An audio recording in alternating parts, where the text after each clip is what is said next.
I'm in a bit of a reading slump, and it's the first time I've had a proper serious reading slump for more than a week, and we are probably about a month into it. You will have seen that my wrap up from last month was a little bit shorter than usual, shall we say, and this month I have only read 1.5 books. And it's like the middle of the month, so usually I'm about 5 in by now, so this is weird. So I thought, what better video, or rather the only video that I could think of to film for you today, is how to get out of reading slumps, what tricks I use to get out of reading slumps, and why also it is okay to have reading slumps. So let's start with that. It's totally cool. I know that for a lot of you watching this, reading is probably a big portion of your life. It's a lot of your identity, and I know for me, reading is a huge part of my identity. It's something that when people ask, what do you do? One of the things that I always jump to is reading. I read. I am a reader. I am somebody who likes to go to the library on a weekend or hibernate in her bedroom and read for 2 days straight and then go back to work on Monday. And when people say, what did you do this weekend? You say, I read books. And that is great. However, it feels really weird to be in a reading slump and not to want to do something that you identify with so strongly, and it can make you...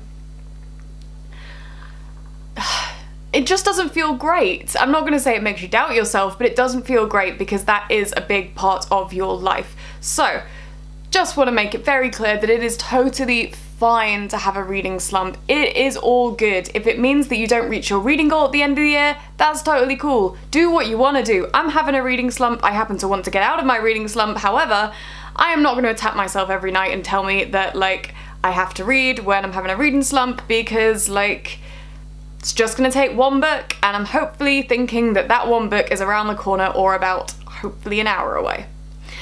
Moving on, how to get out of a reading slump. So first thing I do is I look to contemporary YA. I know quite a lot of you do this, being the fact that on my Instagram earlier this week I asked people for their tips on what they do to get out of reading slumps, and so many of you said contemporary YA. For a while for me, this was basically trawling through the Zoella book club and just picking out a book at a time and just having a nice, easy, fun read. It's relatable, it's easy, there's nothing too complex that you have to think into.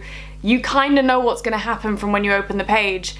And that's really enjoyable because you are reading for pure pleasure. You're reading for the story that is there at face value, and you don't need to overthink it. I think that's why contemporary YA is so good at getting you out of a reading slump, because it is just so relatable, so easy, so it's like throwing a frozen pizza in the oven when you get home from work, because that's what you want, and you don't want to get all the spices out and mix them up and fry them in the pan and like flames and all that. I mean, I can't cook, but I'm assuming that's what you do when you cook properly. So that's my number one tip, probably, contemporary YA fiction. My other tip, and this is something that I struggle with in summer because it's so anti-me. I am the queen of cozy. I am blankets and hot water bottles and big comfy gym jams all year round. That is me. In fact, I'm wearing pajama bottoms right now, guys. And slipper socks. But I think it's really important to find a cozy reading nook, and maybe that is a different reading nook than you're used to. So for example, I have a seat in my living room that I usually sit in to read. However, when I'm having a reading slump, I tend to find that I need to switch it up. I'm a little bit tired of my spot, I'm tired of my surroundings, I need to find somewhere new. So last weekend I went to the garden. You could also go and try a coffee shop, you could go to the park, you could even just like run a bath if you have a bath, or I wouldn't actually recommend getting into bed. I don't really recommend using your bed for anything other than sleeping, because I think that that is just opening you up to all sorts of insomnia and not a good idea. So bedrooms and beds are for sleeping and YouTube and nothing else. And then you should always find a place outside of your bedroom to read your books. I know that a lot of you will be watching this thinking, I always read in bed. That's fine for you, but I know that if I do any other thing, in my bed, if I read, if I go on my laptop, whatever, it just takes away from my sleep. And my sleep is very important. It's like number one on the list of things that are important to me in my life. I love to sleep.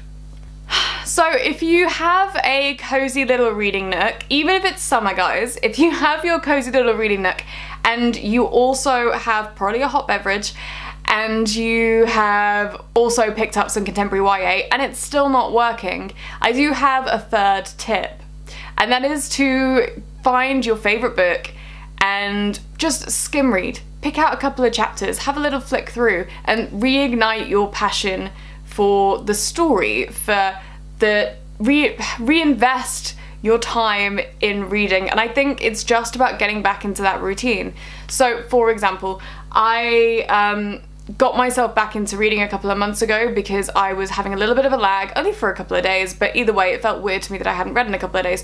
So I picked up A Court of Mist and Fury and I skipped to like the middle of the book and I had a little read of Rhys and Feyre and like all that jazz, and it just got me back into it again. It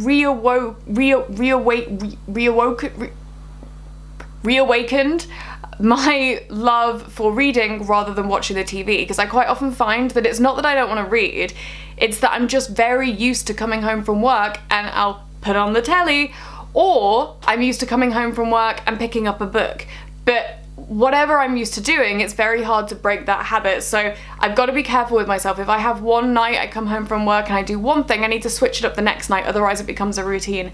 I am a creature of habit. This is going off on a tangent now, but I eat the same thing for breakfast and lunch every single day of the week. In fact, I pretty much do that all year round. I've been eating the same thing for lunch and breakfast at work since January. Haven't changed it, very happy with it, not bored, works for me. I like habit. I get up at the same time every day, I have the same morning routine, I have the same evening routine, I eat at the same time every day. It's just, I like routine. Might not work for everybody. You might be sat there thinking, oh my god, who is this girl? I can't deal with that, that would drive me crazy. Believe me, it drives my husband crazy. He is not a creature of habit and routine, but I am. And okay, next tip. I would recommend going onto publisher websites. And I know a lot of us spend time on Instagram and on Twitter and on YouTube, hopefully, looking for new books to read and finding inspiration and all that. I tend to head to publishers' pages and also trade press like the bookseller, and I find what the publishers are talking about. And I often find that really inspires me and helps me, because if you're on Instagram, it's great, and I find a lot of books that I love via Instagram. However, I find that I only find a certain pool of books, you know? I only find the books that my sphere, I suppose, are talking about, and that is a very specific, like I love YA, fantasy, all that sort of thing. That is generally what all my Instagram friends and whatever are talking about, so I can get all my inspiration for that from there. But if I want to read something non-fiction, if I want to read something adult and, I don't know, historical fiction, I tend to go to publishers' websites and I'll trawl through what's upcoming, what they're talking about, what they're excited about, and just get a little flavour for what the rest of the publishing world is talking about, rather than just my little sphere. And that really excites me. That excites me a lot more than what I'm used to, because at the end of the day, if you're in a bit of a slump, it's probably because you're getting a little tired of what you're currently reading, or you're getting a little tired of the routine of it, which is fine, which is absolutely fine. But it means you need to shake it up. So shake it up on a publisher website. They are there for a reason, and I think people tend to ignore them. Like, how often do you go onto Penguin or HarperCollins or Simon & Schuster or Bonnier's website? How often do you actually go onto their websites and trawl through? You might do it all the time. That might be where you purchase your books, but I think a lot of us tend to go to Waterstones or Foyles or Amazon or Instagram or Twitter to get our inspiration. And there are other places out there, other avenues. In fact, saying that, go to a bookshop. Don't even go to your Foyles or your Waterstones or your whatever you go to. Go to your local bookshop. I have a bookshop just down the road called like The Crow? The Nosy Crow? The Crow something bookshop in Crystal Palace, and it's really sweet and really nice and small, and I go past it on the way to the supermarket, and for months I hadn't got in there. I always went to the shop next door because the shop next door is a lizard shop. How good is that? But anyway, I decided one day that it was about time that I went in the local bookshop, and I'm very glad that I did because it was fantastic. Also, they have a really good Twitter, by the way. And I'm babbling again. One final suggestion I have for getting out of a reading slump, which may not be possible for everybody, but it may be. I take a day off work. I'll book a holiday day. I'm not saying pull a sickie. Don't pull a sickie. Book a day off work and plan to have a readathon. Now, I know, you're in a reading slump. Why would you want to have a readathon? Perseverance, my friends. Perseverance. If you persevere, you keep reading even when you don't want to, like you've got snacks. I'm talking onion rings, pizza, mangoes, melons, bananas, crisps, toast, brioche, parsnips, I don't know, whatever you eat. I tried to name a couple of things there. All of that.